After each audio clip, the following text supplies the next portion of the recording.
Ons maak die Bybels oop by Josua, daarvan die 3de hoofstuk, Josua hoofstuk 3.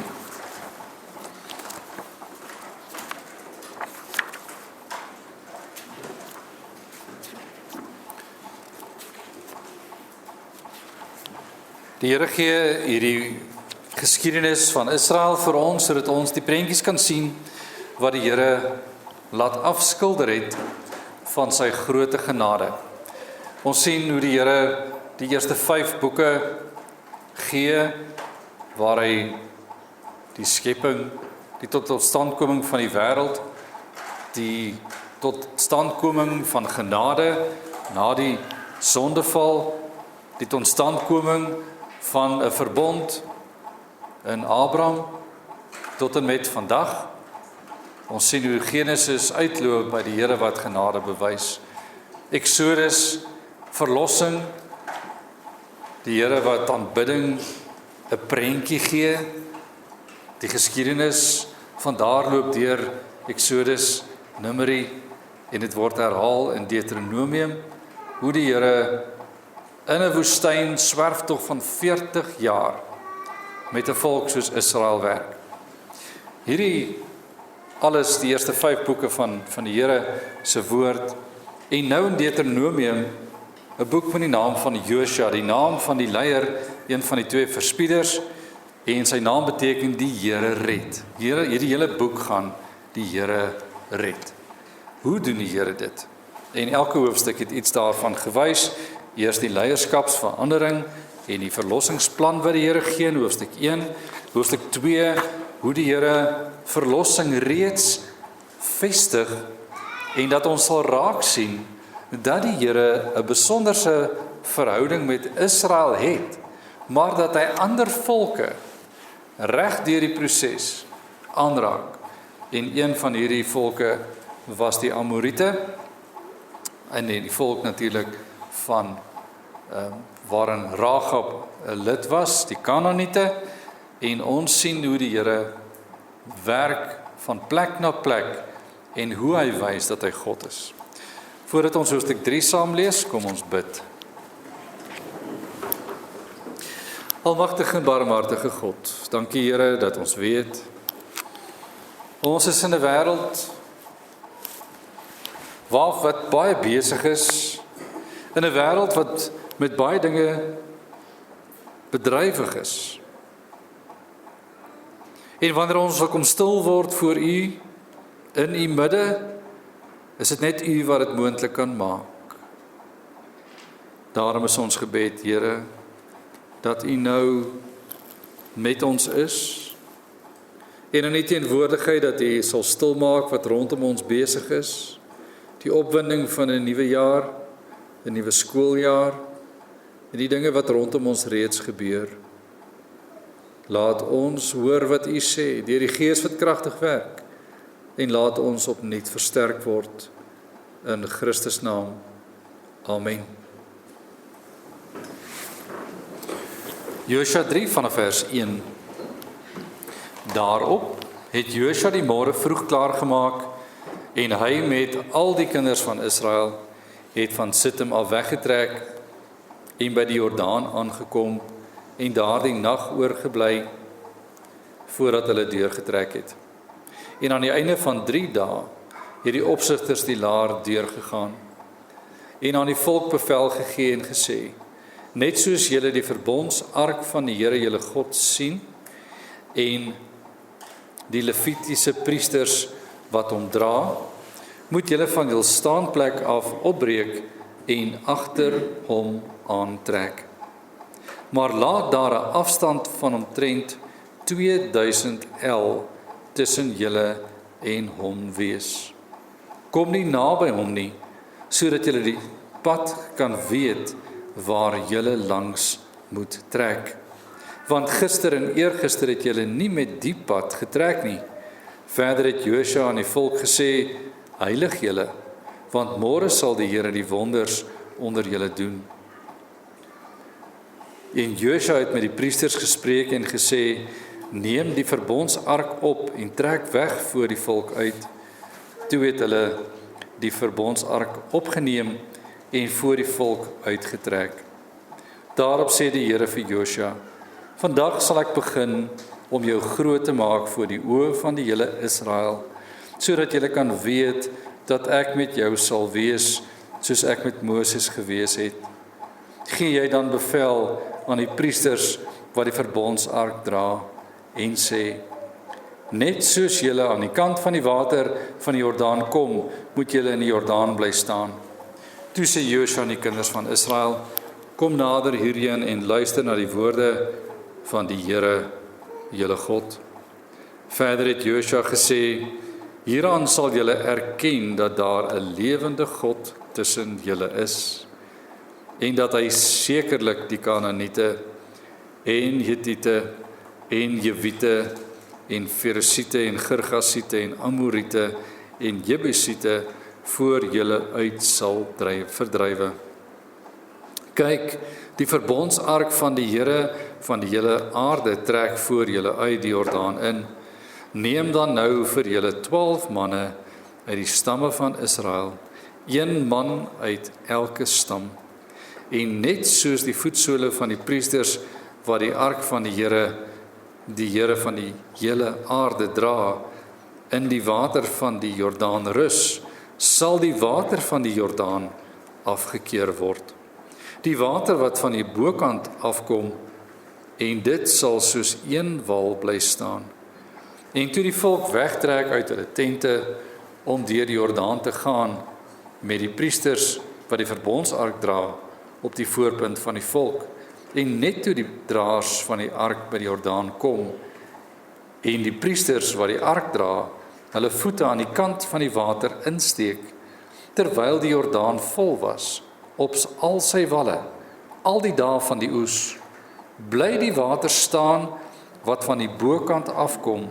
Dit het opgereis soos een wal, baie ver weg by die stad Adam wat langs Sartan lê, en die wat afstroom na die see van die vlakte, die Soutsee, het heeltemal verdwyn.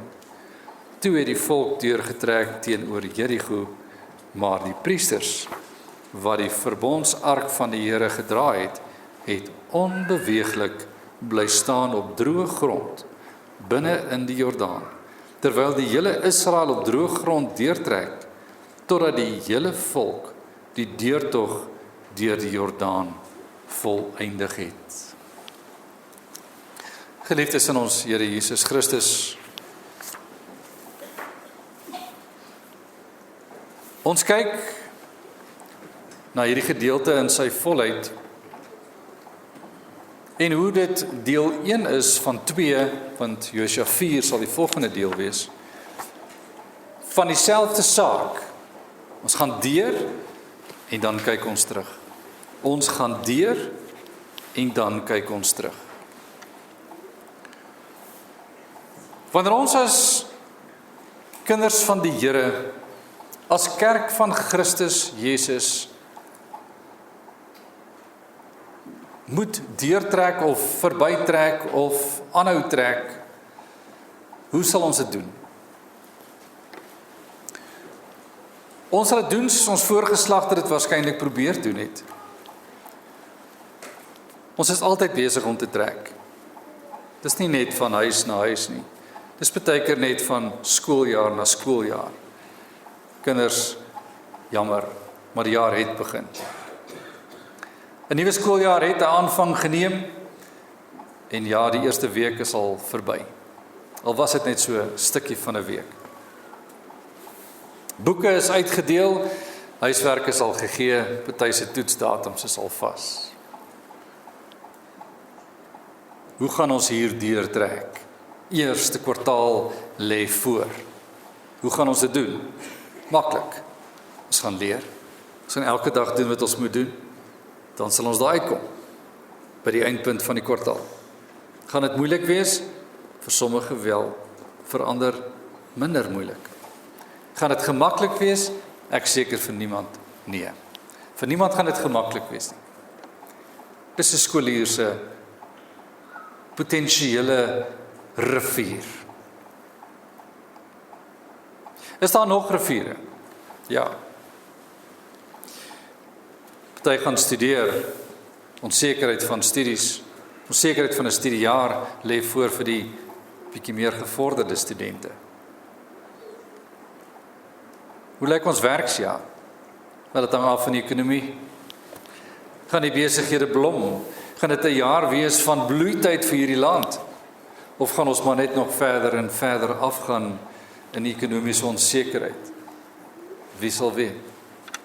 Hoe lyk dit aan die kant die rivier? Ons weet nie. Israel ken die pad tot hier. Hulle bly in Sittim. Dis die plek waar hulle tent opgeslaan het en nou is alles wat voor lê nuut, vars, onbekend. Amper soos hierdie jaar wat vir ons voor lê. Wie weet wat met ons gaan gebeur? Gaan ons nog huil hierdie jaar? Gaan die trane van die verlede vir ons ligter word? Gaan ons uitdagings hê wat ons glad nie kan hanteer nie? Wie weet? Wat sal dit maak? Wat sal dit draaglik maak? En wat sal dit moontlik maak om hierdie jaar te betree? Hierdie akademiese jaar, veral vir ons kinders. Skoolleerders, hoe dink julle? Hoe gaan ons maak? Vanoggend het die woord van die Here vir ons 'n pad wat hy vir ons wys. Wanneer hierdie gedeelte begin, staan daar dat hulle gekamp het, hulle het gestaan op 'n bepaalde plek en toe het hulle weggetrek en by die Jordaan aangekom. Wanneer hulle by die Jordaanrivier aankom, en kinders, hier moet ons nou mooi volg wat gebeur. Hulle kom by die Jordaanrivier aan en die Jordaanrivier is die belangrikste rivier reg deur Israel. Van die noorde tot in die suide loop hierdie rivier. Dis die lewensaar van Israel in hierdie stadium. En nou maak die seisoen nogal saak. Daar staan in die tyd van die oes, het ons raak gelees. Hierdie tyd word in besonder vir ons genoem, dat ons kan verstaan hoe gaan die rivier lyk as ons daar kom. As jy in die tyd van die oes by hierdie rivier kom, is hy in vloed. Dit beteken sy walle loop van kant tot kant. Dis nie 'n rivier soos ons hom gewoonlik kry, een wat ons dalk maklik kan deurgaan nie.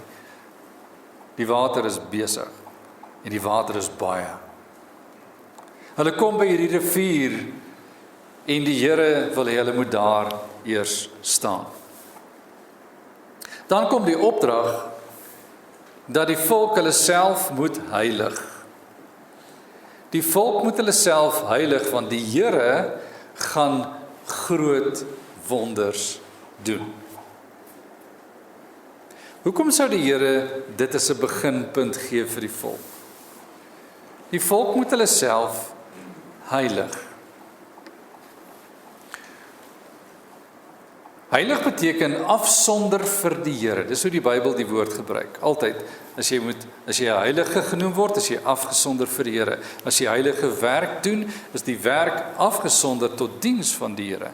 As die priesters hoogheilig geag word, of as die werk hoogheilig geag word, of as die item hoogheilig geag word, dan is die hoog in besonder eenkant geplaas vir die Here. Die woord word nooit op 'n ander wyse gebruik in die Bybel. Buite die Bybel is daar baie ander maniere. Maar in die Bybel as daar staan, jy moet jouself heilig, dan beteken dit, jy moet afsonder, dink aan die Here, want iets wat die Here moet doen, gaan net hy kan doen. Jy moet jouself gereed maak om die genade van die Here te kan ontvang. Jy moet jouself in 'n toestand plaas waar jy ontvanklik is vir die genade van God, om dit voluit te sien en te beleef. Hierdie gaan nie vinnig gebeur soos ons gaan gou vleis braai en dan moet ons hardloop nie, want dis wat die Here gesê het moet gebeur met die uittog uit Egipte. Julle gaan nie die vleis kook nie, julle gaan dit braai op die kole en julle gaan die brood nie eers insuur nie, dan gaan nie tyd wees en julle gaan vinnig moet vlug. Julle gaan vinnig moet vlug. Die Here sê, kom staan nou stil. Dis 'n ander situasie. Kom staan nou stil. Ouers, het jy dit al gesê vir die kinders die laaste paar weke? Kom staan 'n bietjie stil. Kom bly 'n bietjie stil. Kom wees 'n bietjie stil.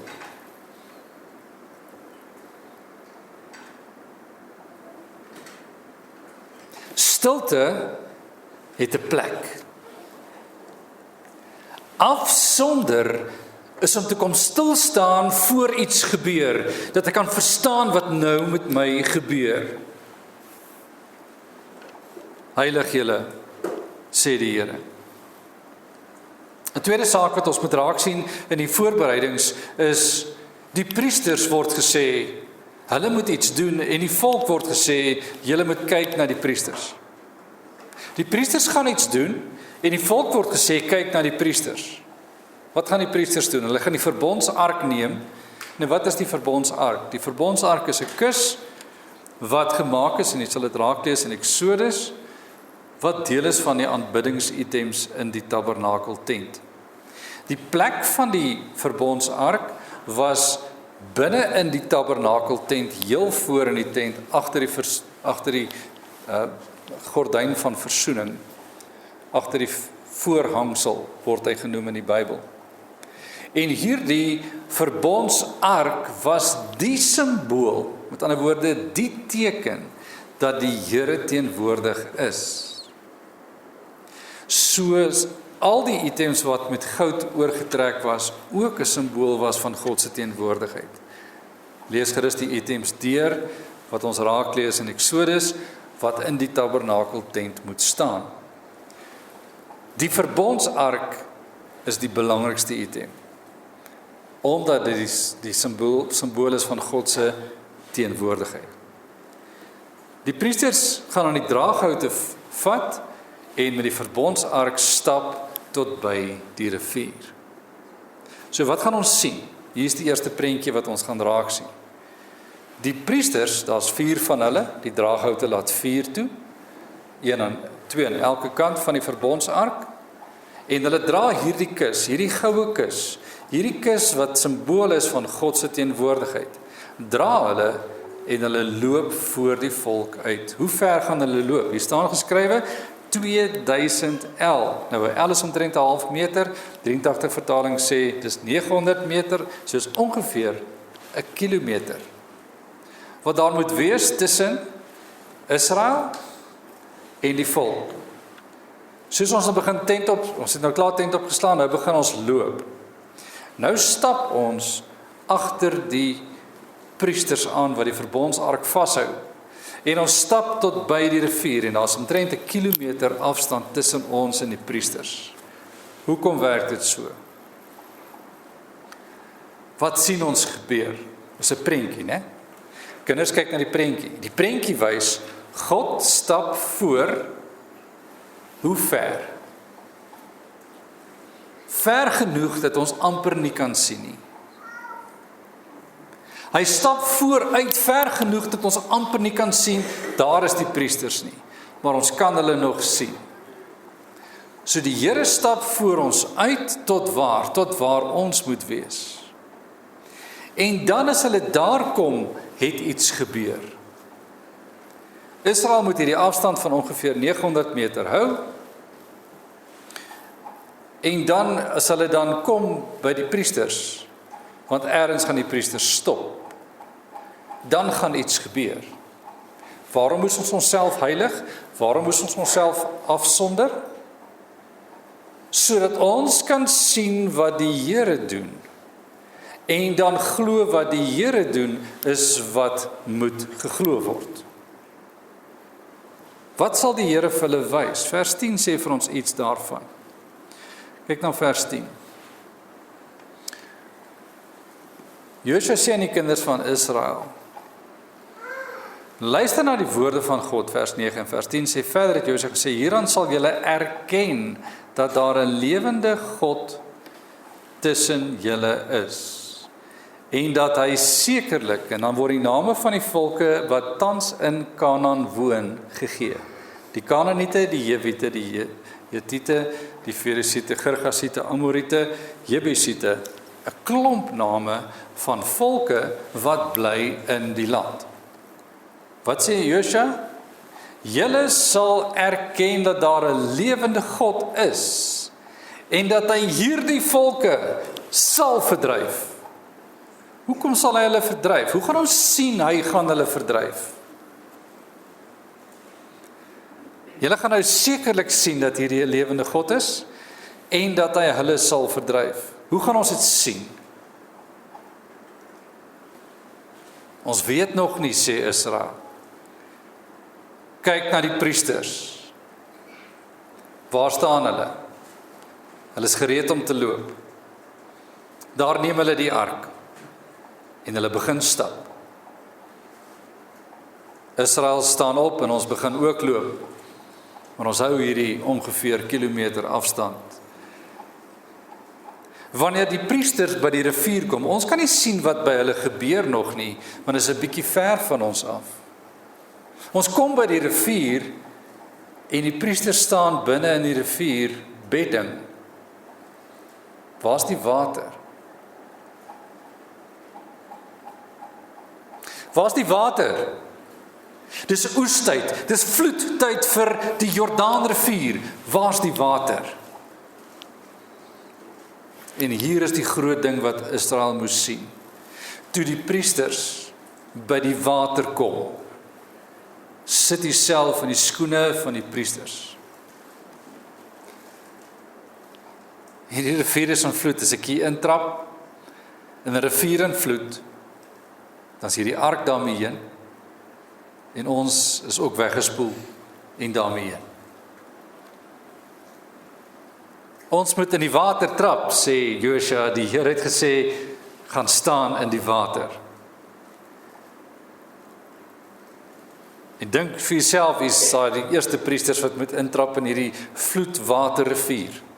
En ons trap in die water. En skielik stop die water om te vloei. Die water trek terug en gaan vorm 'n wal. Bo in die rivier loop, gaan maak hy 'n wal. Daar word gesê, waar is hierdie wal gevorm? Dis 'n entjie op. En wat gebeur met die res van die water? Dit vloei af. En wat gebeur as ek 'n wal binne in 'n rivier in vloed sit? Wat gebeur as ek dit doen? Die water gaan oor die walle. En skielik het ek net water. Oral waar ek kyk. Ons lees nie van 'n vloed nie. Ons lees van God wat die water bymekaar hou, wegvat, en nou het ek 'n droë rivier loop. Ek het 'n droë rivier loop tot by die Soutsee, soos dit daar geskrywe staan. Die water hou net eenvoudig op om te loop. En iets, en die regte woord is, en iemand hou die water vas. Kinders, wat se prentjie sien ons? Ons sien 'n onsigbare God hou 'n rivier in vloed vas, sonder dat die wêreld vol water word. Kyk na die water en hoor die woorde van Josua aan die volk. Vandag sal julle sien. Wie gaan vashou? Wie gaan keer? Die Here sal. Wie gaan wegvee wat aan ons pad is? Hy wat die water vasgehou het. Is hierdie die eerste water wat Israel sien stil staan? Nee. Want wanneer die volk kom by die water wat daar nie is nie, dan word daar vir hulle gesê, stap deur. En hulle stap, en hulle stap, en hulle stap. En Israel is nie klein nie. Israel is nie 'n klein groep mense nie. Toe hulle uit Egipte uitgetrek het, was hulle iets so 600,000. Kommentatore beweer ongeveer 2 miljoen moet deurstap. Hoe lank gaan hulle vat? En hierin lê ook 'n stuk van die wonderwerk. Wanneer 'n massa mense soos hierdie manne, vroue en kinders by 'n rivier kom wat in vloed is en hulle sê ons moet hierdeur om daar te kom. Hoe gaan die kinders oorleef? Hoe gaan die vroue dit maak? Hoe gaan die manne dit maak as die rivier in vloed is?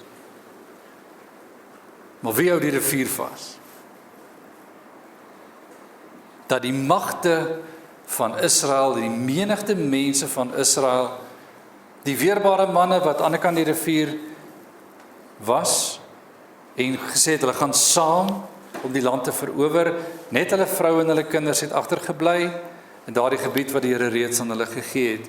Maar die weerbare manne van daardie stam en 'n half, Manasse se halwe stam en die ander 2 stamme, hulle is by en hulle sien wat die Here doen.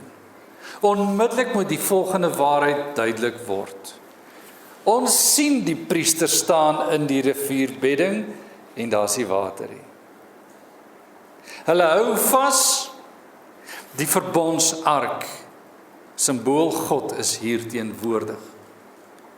Ons stap nou deur, terwyl ons vir die priesters kyk en ons stap, en ons stap, en ons stap.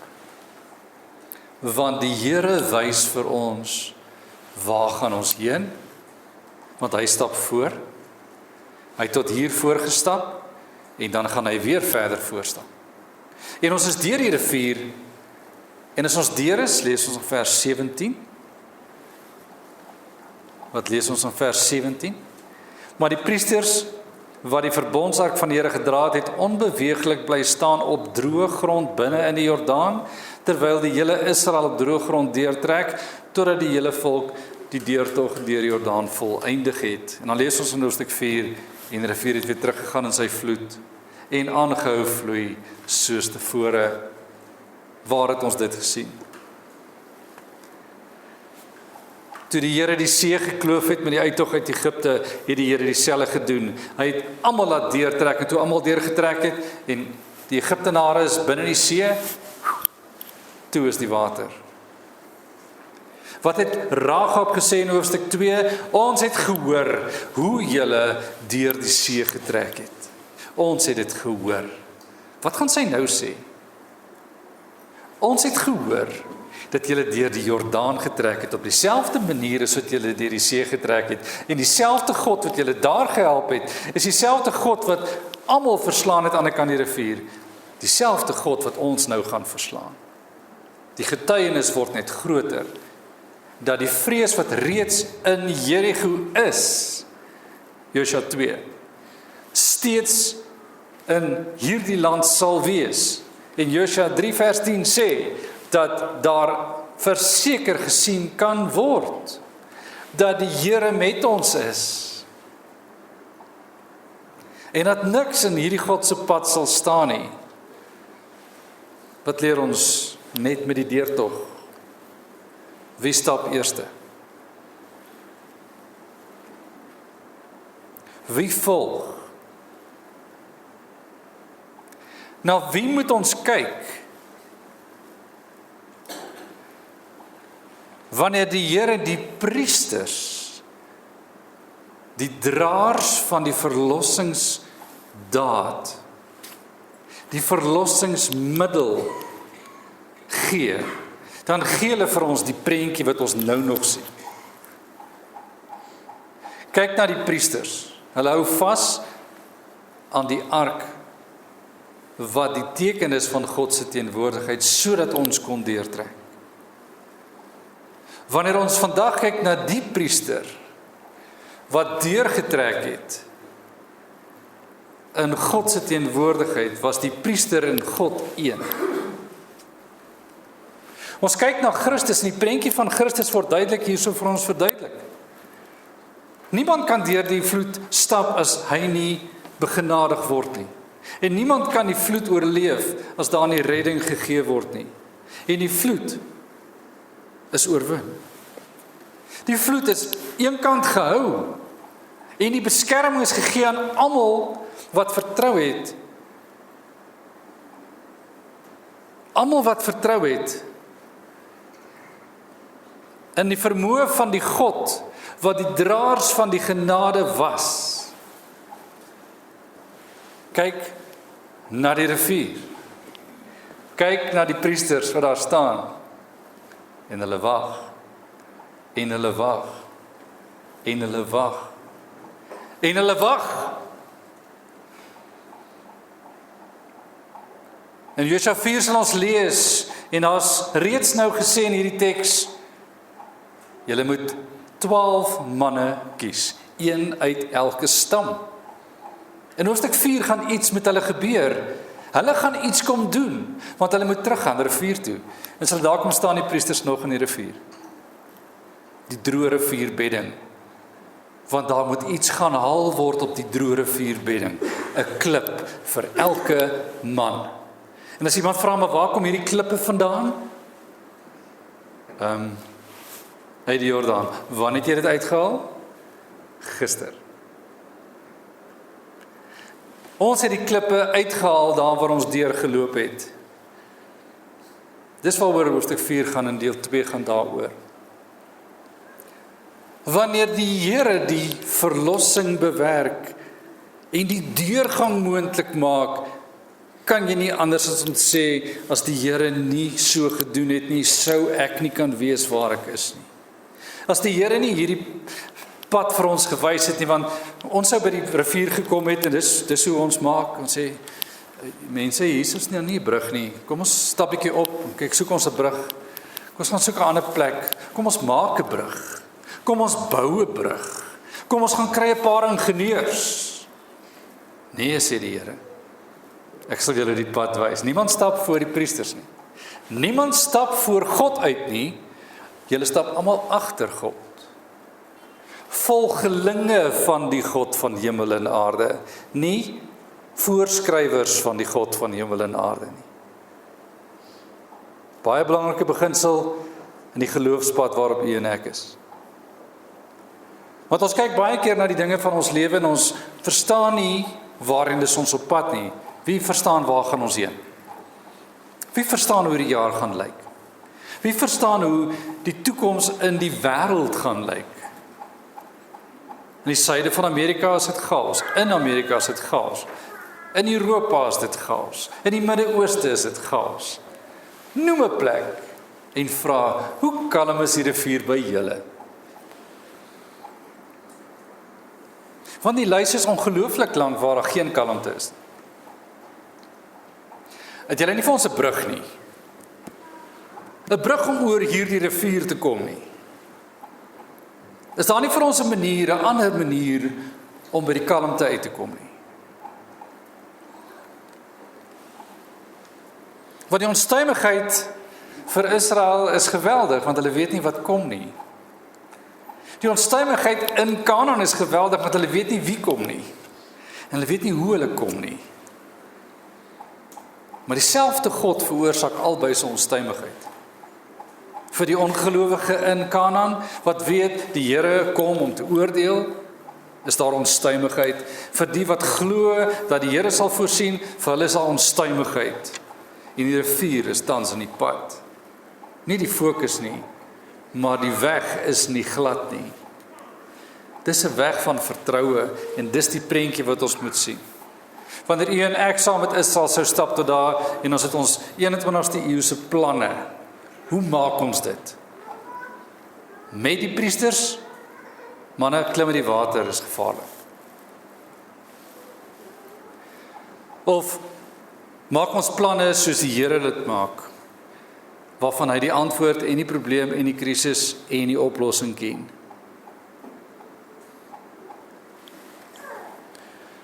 Dit staan ons vry om te besluit soos ons wil. Ons het te wil, almal het een. Die vraag is dit God se wil? Is dit in lyn met die wil van die Here, of is dit in lyn met my wil, my liberale wil, my vrye wil, 'n wil waarin ek nie aan bande gelê word nie, want die woord van God lê almal aan bande. Want as die Here sê ons maak net so, dan is daar geen ander opsie. As die Here sê daar's net een weg, een waarheid en een lewe, en dis deur Christus, dan is daar net een opsie. Daar's geen alternatief. As ons kyk na die verlossingswerk en ons kyk na die weg aan die kruis, dan is daar net een pad en is deur die kruis. Daar's geen ander versoeningsopsie as bloed nie. Dis hoe Jesus dit moes doen. En wanneer u en ek vandag wonder, hoe sal hy dit vir ons draaglik maak in 'n onstuimige wêreld, vergeet van 'n land, 'n ondraaglike wêreld. Hoe sal hy dit doen? Hy sal ons gerusstel dat die God wat lewe in die hemel klaar deur die water is. En jy kan maar net stap, want daar is nie meer water in hierdie rivier nie. Want hy sal die rivier aan bande lê. Hy sal hierdie saak aan bande lê solank dit nodig is, sodat jy kan stap waar jy moet stap, al is jy onseker. En geliefdes, dis ons troos in Christus. Dat die priesters die fokuspunt is. Benoud stap jy by die priesters verby, want die Here is daar. Maar dis net daar waar hoop is. Daar's geen ander plek nie. Ons gaan 'n jaar binne en ons betree altyd onsekerheid. Ons gaan 'n week binne, ons gaan 'n nuwe dag binne. Ons betree altyd onsekerheid.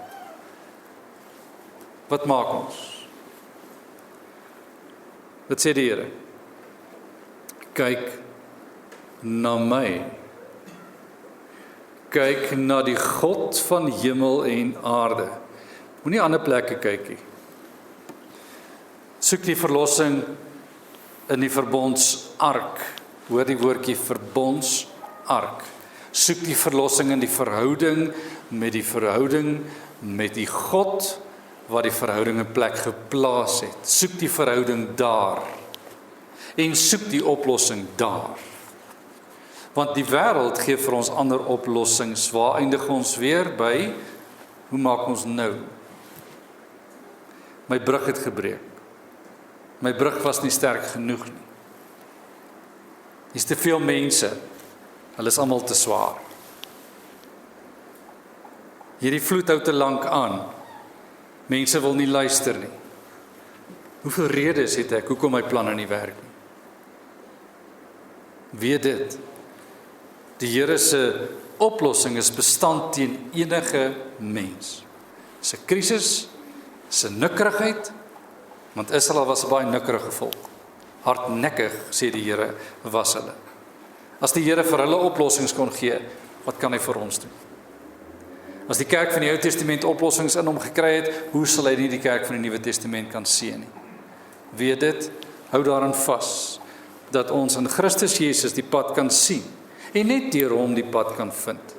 En as ons bly waar hy ons laat loop, dan stap ons in sy genade, en nie gebaseer op ons eie genade nie. Mag die Here ons hierin ook bemoedig, en ons ook daarin lei, en elkeen van ons vashou. Amen. Ons bid saam. Ons Hemelse Vader, dankie Here dat u goedheid en u guns vir ons 'n kosbaarheid is. Here, wanneer ons onsself in die skoene van die Israeliete moes plaas en vandag net een ding moes doen, om te kyk wie lei die kinders van Israel.